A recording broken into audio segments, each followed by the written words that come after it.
बिस्मिल्लाहिर्रहमानिर्रहीम, अस्सलाम वालेकुम व्यूअर्स। मैं हूं हैदर हयात खान और आप देख रहे हैं ग्लोबल टाइम्स पाकिस्तान। दो बड़ी इंटरेस्टिंग चीज़ें हैं जिनको आज की इस व्लॉग में डिस्कस करेंगे। एक तो एससीओ समिट जो इस वक्त चाइना में जारी है, उसकी जो ज्वाइंट स्टेटमेंट है उसको साइन नहीं किया राजनाथ सिंह ने, और गोदी मीडिया इस वक्त चीखे मार रहा है कि राजनाथ सिंह ने एससीओ समिट के दौरान पाकिस्तान को तहस नहस करके रख दिया है। इसकी तफसीलात जो है वो इस व्लॉग में आपके साथ शेयर करूंगा कि एज ऑफ नो क्यों साइन नहीं किया वो जो जॉइंट स्टेटमेंट है उसको Indian defence minister Rajnath Singh ने।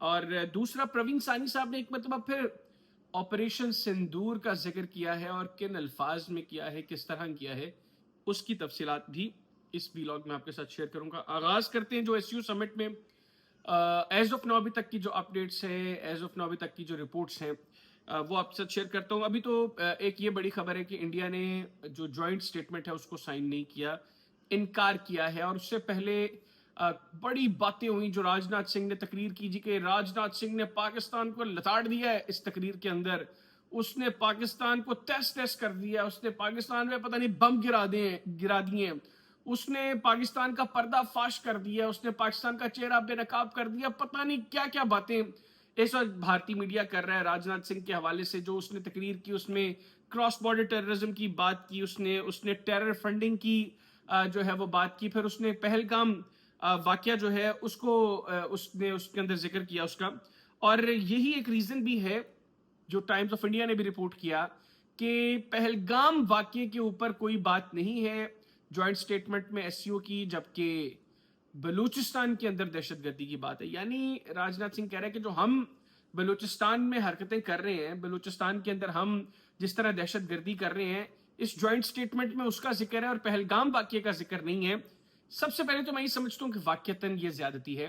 पहलगाम वाकये का जिक्र एससीओ की उस जॉइंट स्टेटमेंट में होना चाहिए, और क्यों होना चाहिए वो भी मैं आपको बताता हूँ। लेकिन राजनाथ सिंह ने जो बातें की क्रॉस बॉर्डर टेररिज्म की, टेरर फंडिंग की, ये बातें भारत को अपने गिरेबान में झांकना चाहिए। मुझे ये लगता है कि ये सारी प्लानिंग वो जो खुद बैठ के नरेंद्र मोदी और सरेंडर मोदी के साथ बैठ के इंडियन प्राइम मिनिस्टर ऑफिस में करते हैं ना, ये वही सारी बातें। क्रॉस बॉर्डर टेररिज्म, भारत इस वक्त इस रीजन में दुनिया का वो वाहिद एक्सपोज्ड मुल्क है, ग्लोबली एक्सपोज्ड मुल्क है जो क्रॉस बॉर्डर टेररिज्म करता है। वो पाकिस्तान में क्रॉस बॉर्डर टेररिज्म कर रहा है, वो अमेरिका में क्रॉस बॉर्डर टेररिज्म कर रहा है, वो कनाडा में क्रॉस बॉर्डर टेररिज्म कर रहा है।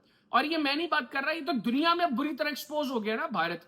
तो उसका ये मकरू और घनौना चेहरा, ये मोदी का मकरू चेहरा दुनिया में एक्सपोज हो गया। भारत की खुफिया एजेंसी रॉ का ये मकरू चेहरा एक्सपोज हो गया। अजित डोवाल जो जिस तरीके की वो प्लानिंग करता है, जिस तरीके के वो जो है वो मामला दुनिया के अंदर कैरी करवा रहा है, ये मकरू चेहरा भारत का एक्सपोज कर दिया इन लोगों ने। तो क्रॉस बॉर्डर टेररिज्म के ऊपर तो भारत खुद बुरी तरह बेनकाब है। और मैं समझता हूं कि राजनाथ सिंह को चाहिए था कि वो अपनी तकरीर के अंदर बताता कि किस बेगैरत आदमी ने जो है वो प्लान किए ये क्रॉस बॉर्डर टेररिज्म जो इंडिया के अंदर बैठ के प्लान हो रही है। कौन लोग हैं जो राजनाथ सिंह के साथ बैठ के ये मोदी और ये अजित डोवाल और ये अमित शाह ये लोग प्लान करते हैं क्रॉस बॉर्डर टेररिज्म। इनको बाज आना चाहिए और ये इस स्टेटमेंट के अंदर इन बंदों का भी जिक्र होना चाहिए था, और भारत को स्पेसिफिकली मेंशन करके इस जॉइंट स्टेटमेंट के अंदर लिखना चाहिए था कि भारत को क्रॉस बॉर्डर टेररिज्म से बाज आना चाहिए। और इसके तो सबूत है ना, दुनिया बात कर रही है। आपने कनाडा के अंदर क्रॉस बॉर्डर टेररिज्म किया भारत ने, इसने अमेरिका के अंदर क्रॉस बॉर्डर टेररिज्म किया, पाकिस्तान में मुसलसल कर रहा है। और पाकिस्तान में क्रॉस बॉर्डर टेररिज्म के लिए अफगानिस्तान की सरजमीन को इस्तेमाल कर रहा है, पाकिस्तान में क्रॉस बॉर्डर टेररिज्म के लिए ईरान की सरजमीन को इस्तेमाल कर रहा है। अभी कल जो है वो पाकिस्तान के अंदर 10 रॉ के सहूलतकार जो है वो गिरफ्तार हुए हैं, जो बहावलपुर और कराची के अंदर दहशतगर्दी के वाकयात प्लान कर रहे थे। और कौन इनको फैसिलिटेट कर रहा था? उनको रॉ फैसिलिटेट कर रही थी, उनको भारतीय आर्मी फैसिलिटेट कर रही थी, उनको भारत की बॉर्डर सिक्योरिटी फोर्स फैसिलिटेट कर रही थी। 10 रॉ के फैसिलिटेटर्स, रॉ के एजेंट्स पाकिस्तान से कल अरेस्ट हुए हैं, जिनमें तकरीबन 6 गालिबन पंजाब में और 4 कराची में अरेस्ट हुए हैं। ये है क्रॉस बॉर्डर टेररिज्म। और राजनाथ सिंह को चाहिए था कि वो अपने गिरेबान में झांकता और सच बताता दुनिया को कि ये हम कर रहे हैं, ये हरकतें हैं हमारी, ये घटिया और गंदी हरकतें हैं भारत की। तो क्रॉस बॉर्डर टेररिज्म का जो इल्जाम पाकिस्तान पर लगाता है उसका कोई सबूत उनके पास नहीं है, और खुद जो वो हरकतें कर रहे हैं बेसिकली मकसद ये होता है कि शोर मचाई जाओ, खुद करके दूसरे पे इल्जाम लगाओ और उसका शोर मचाओ, लेकिन अब ये आपके चोंचले नहीं चलेंगे। तो एक तो ये जो क्रॉस बॉर्डर टेररिज्म की बातें राजनाथ सिंह ने की, मेरा ख्याल है कि इतना इसके ऊपर काफी है, और भारतीयों को खुद अब इस चीज की अंडरस्टैंडिंग है। जो सेन वॉइसेस हैं इंडिया की, वो बात कर रहे हैं इस चीज के ऊपर कि इंडिया जो है वो क्रॉस बॉर्डर टेररिज्म में इन्वॉल्व है, ये हरकतें कर रहा है। अच्छा, दूसरी टेरर फंडिंग, इन्होंने बड़ी कोशिश की फैटफ के अंदर एक मरतबा फिर पाकिस्तान ग्रे लिस्ट हो। अच्छा, पाकिस्तान को भी चाहिए कि वो भारत की टेरर फंडिंग को एक्सपोज करे। मुझे याद है कि आज से 2-3 साल कबल एक रिपोर्ट आई थी, और उस रिपोर्ट के अंदर ये इंकशाफ हुआ था कि भारत के 22 बैंक्स टेरर फंडिंग के अंदर इन्वॉल्व है, 22 बैंक्स। लेकिन पाकिस्तान अपने मसाइल में इतना घिरा हुआ है कि हम लोगों ने भारत को उस तरीके से एक्सपोज नहीं किया। भारत जिस तरीके से पाकिस्तान में जो कार्रवाइयां कर रहे हैं और किस आड़ में वो कार्रवाइयां कर रहे हैं, मतलब किस तरह अफगानिस्तान की सरजमीन को इस्तेमाल कर रहा है, वहां पे दहशत गर्दों को ट्रेन करता है, किस तरीके से ईरान में डेवलपमेंट के नाम पर जो है वो वहां पर बैठकर पाकिस्तान के खिलाफ ईरान की सरजमीन को इस्तेमाल कर रहा है। मैंने मल्टीपल टाइम्स डिस्कस किया कुलभूषण यादव क्या क्या करने था और कर क्या रहा था वो पाकिस्तान में, जब पाकिस्तान ने उसको गिरफ्तार किया। तो ये टेरर फंडिंग वाला भी जो मामला है ना, ये खालिस्तान ये भारत के ऊपर जाता है। इस रीजन में सबसे ज्यादा टेरर फंडिंग जो है वो भारत करता है। अच्छा, आगे आ जाए, और ये तो खैर ओपनली बातें भी करते हैं ना, वो क्या है, वो मेजर गौरव आर्या, वो ओपनली बैठ के भारतीय मीडिया पर, मतलब उनका जो नेशनल मीडिया है उसके ऊपर बैठ के वो बातें करते हैं कि बलूचिस्तान के अंदर हमें यूं करना चाहिए, हमें उनको फंड करना चाहिए, हमें उनको ये वाले हथियार देने चाहिए। यानी आपका एक साबिक फौजी अफसर आपके नेशनल टीवी पे बैठ के ये हरकतें कर रहा है, ये बातें कर रहे हैं, और आप दूसरों को कह रहे हैं कि वो टेरर फंडिंग करते हैं। अपने गिरेबान में तो झांको, आप लोग क्या कर रहे हो। अच्छा, आगे चलते हैं। ये उन्होंने एक, उनको बड़ी तकलीफ हुई, जो मतलब भारतीय मीडिया लगा हुआ ना जी, कि राजनाथ सिंह ने तो क्या कमाल कर दिया, उसने पाकिस्तान का पर्दाफाश कर दिया, पाकिस्तान के चेहरे पर से नकाब उतार के दुनिया को दिखा दिया एससीओ समिट के अंदर, उसने बता दी, पता नहीं गोले बरसा दी उसने पाकिस्तान के अंदर। तो राजनाथ सिंह जो भारतीय मीडिया कर रहे हैं ना कि स्लैम किया उसने पाकिस्तान को, एससीओ ने स्लैम किया बेसिकली इंडिया को, एससीओ ने स्लैम किया है। किस तरीके से किया है? आपका जो झूठा बयानिया है पहलगाम वाकये के ऊपर, उसको किसी ने बाय नहीं किया। और बलूचिस्तान के अंदर जो आप दहशतगर्दी करते हो, जो बलूचिस्तान के अंदर भारत, मोदी, अजय डोवाल, अमित शाह, राजनाथ सिंह, भारत की आर्मी और भारत की खुफिया एजेंसी रॉ जो दहशतगर्दी करती है, उसको एससीओ ने मेंशन किया है बलूचिस्तान के अंदर टेररिज्म को। यह पाकिस्तान की एक और डिप्लोमेटिक कामयाबी है।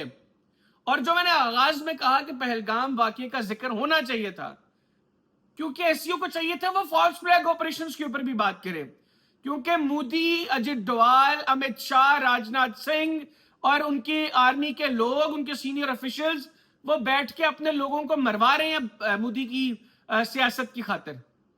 तो पहलगाम का वाकया जिक्र होना चाहिए था, लेकिन साथ डिस्कस करना चाहिए था कि ये एक फॉल्स फ्लैग ऑपरेशन है, जिस तरह पुलवामा एक फॉल्स फ्लैग ऑपरेशन था। तो ये वाकईतन ज्यादती है भारत के लोगों के साथ, या ये मोदी के साथ या राजनाथ सिंह के साथ ज्यादती नहीं है, ये भारत के साथ ज्यादती है कि पहलगाम वाकये का जिक्र नहीं हुआ इस ज्वाइंट स्टेटमेंट के अंदर। होना चाहिए था और साथ मेंशन करना चाहिए था कि ये एक फॉल्स फ्लैग ऑपरेशन है जो भारत ने किया है, भारत की सरकार ने किया है, उनकी भारत की आर्मी ने किया अपने लोगों के खिलाफ, उनको मरवाया है ताकि मोदी की सियासत को किसी तरीके से वो मजीद चमका सके। तो ये बाकी गलत बातें हुई है। बाकी प्रवीण सानी साहब ने एक मतलब फिर ऑपरेशन सिंदूर का जिक्र किया है और इनडायरेक्टली उन्होंने भारत की आर्मी को बुरी तरीके से एक्सपोज किया। क्या अल्फाज है उनके, मैं पढ़ता हूं। वो एक ट्वीट करते हैं प्रवीण सानी साहब, ट्वीट में वो करते हैं कि there is no surprise, it is difficult for Israel to accept that the myth of its military superiority was shredded in the 12-day operation. वो कहते हैं कि इसमें कोई सरप्राइज नहीं है, ये बड़ा मुश्किल है इजराइल के लिए इसको एक्सेप्ट करना कि उसकी जो मजबूत जो फौज है, उसकी जो मिथ है, उसकी मिलिट्री सुपीरियरिटी की जो मिथ है, वो 12 दिनों के अंदर जो है उसको बड़ा धचका पहुंचा है। वो कहते हैं it reminds me of operation Sindoor where India declared a pause in the 4 days operation. In both cases the two sides will prepare for the next round of operation. तो मुझे भारत के 4 दिन के ऑपरेशन सिंदूर को ये याद करवाता है जो अभी इस वक्त पॉज पे, और अब दोनों साइड्स जो हैं उन्होंने कहा वो अब मजीद आगे तैयारियां कर रही हैं। अच्छा, अब देखें, एक तरफ वो कह रहे हैं कि भारत की मिलिट्री सुपीरियरिटी की मिथ उसको धचका पहुंचा है इस 12 दिन की ईरान इजराइल जंग के अंदर, इजराइल की मिथ को। फिर वो कह रहे हैं it reminds me of operation Sindoor, यानी भारत जो मिलिट्री सुपीरियरिटी की बात करता था पाकिस्तान के ऊपर, वो मिथ भी टूट गई है। ये बेसिकली बात कर रहे हैं प्रवीण सानी साहब कि ऑपरेशन सिंदूर ने भारत की फौज को बेनकाब किया है। भारत का जो एक बयानिया है और भारत के अंदर जो गोदी मीडिया चीखता है बेवकूफों की तरह कि हमारी मिलिट्री पता नहीं कितनी सुपीरियर है, हमारी मिलिट्री कितनी मजबूत है, हमारी एयरफोर्स पता नहीं कितनी को मजबूत हो गई है, वो कहते हैं ये मिथ, ये जिस तरह इसराइल की मिथ 12 दिन में टूटी है, पाकिस्तान ने 4 दिनों में बेड़ा गर्क कर दिया भारत की आर्म फोर्सेस का, और मिथ ये खत्म कर दिए, तोड़ दिए पाकिस्तान ने। ये बेसिकली प्रवीण सानी साहब इस ट्वीट के अंदर जिक्र कर रहे हैं इस चीज का। तो अब देखते हैं कि जो एससीओ समिट है, इस दौरान इम्कान इस बात का है कि राजनाथ सिंह जो भारत के वजीर दिफा हैं और पाकिस्तान के वजीर दिफा ख्वाजा आसिफ की को मुलाकात हो सकती है। अगर होती है तो डेफिनेटली एक बहुत बड़ी खबर होगी और वो भी हम आपके साथ शेयर करेंगे। अभी इजाजत दीजिए, अल्लाह हाफिज। पाकिस्तान हमेशा जिंदाबाद।